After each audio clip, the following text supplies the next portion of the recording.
1 Samuel, chapitre 19. Saül parla à Jonathan, son fils, et à tous ses serviteurs de faire mourir David. Mais Jonathan, fils de Saül, qui avait une grande affection pour David, l'en informa et lui dit: Saül, mon père, cherche à te faire mourir. Sois donc sur tes gardes demain matin, reste dans un lieu retiré et cache-toi. Je sortirai et je me tiendrai à côté de mon père dans le champ où tu seras.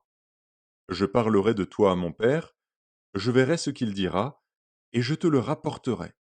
Jonathan parla favorablement de David à Saül, son père. Que le roi, dit-il, ne commette pas un péché à l'égard de son serviteur David, car il n'en a point commis envers toi. Au contraire, il a agi pour ton bien. Il a exposé sa vie, il a tué le Philistin, et l'Éternel a opéré une grande délivrance pour tout Israël.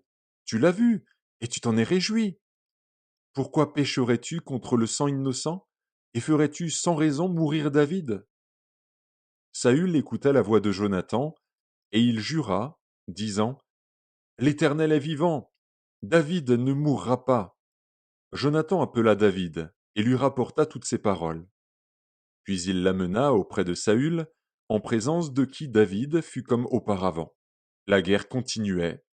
David marcha contre les Philistins, et se battit avec eux. Il leur fit éprouver une grande défaite, et ils s'enfuirent devant lui. Alors le mauvais esprit de l'Éternel fut sur Saül, qui était assis dans sa maison, sa lance à la main.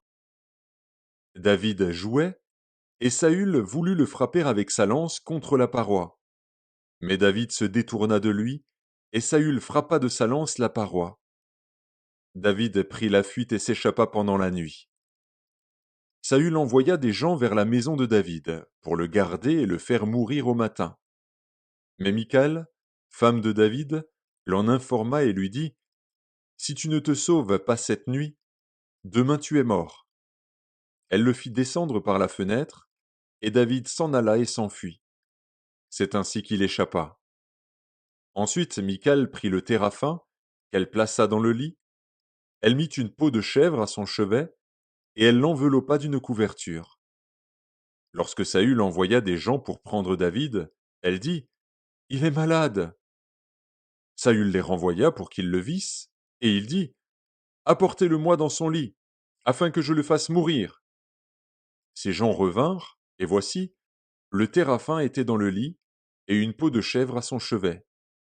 Saül dit à Michal: Pourquoi m'as-tu trompé de la sorte, et as-tu laissé partir mon ennemi qui s'est échappé? Michal répondit à Saül: Il m'a dit: Laisse-moi aller, ou je te tue. C'est ainsi que David prit la fuite et qu'il échappa. Il se rendit auprès de Samuel à Rama, et lui raconta tout ce que Saül lui avait fait. Puis il alla avec Samuel demeurer à Najoth. On le rapporta à Saül, en disant: Voici, David est à Najoth, près de Rama. Saül envoya des gens pour prendre David. Ils virent une assemblée de prophètes qui prophétisaient, ayant Samuel à leur tête. L'Esprit de Dieu saisit les envoyés de Saül, et ils se mirent aussi à prophétiser eux-mêmes. On en fit rapport à Saül, qui envoya d'autres gens, et eux aussi prophétisèrent. Il en envoya encore pour la troisième fois, et ils prophétisèrent également. Alors Saül alla lui-même à Rama. Arrivé à la grande citerne qui est à Sécou, il demanda: Où sont Samuel et David? On lui répondit: Ils sont à Najoth, près de Rama. Et il se dirigea vers Najoth, près de Rama. L'Esprit de Dieu fut aussi sur lui.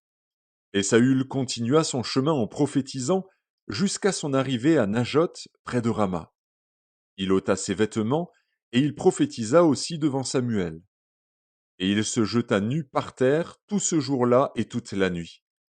C'est pourquoi l'on dit: Saül est-il aussi parmi les prophètes?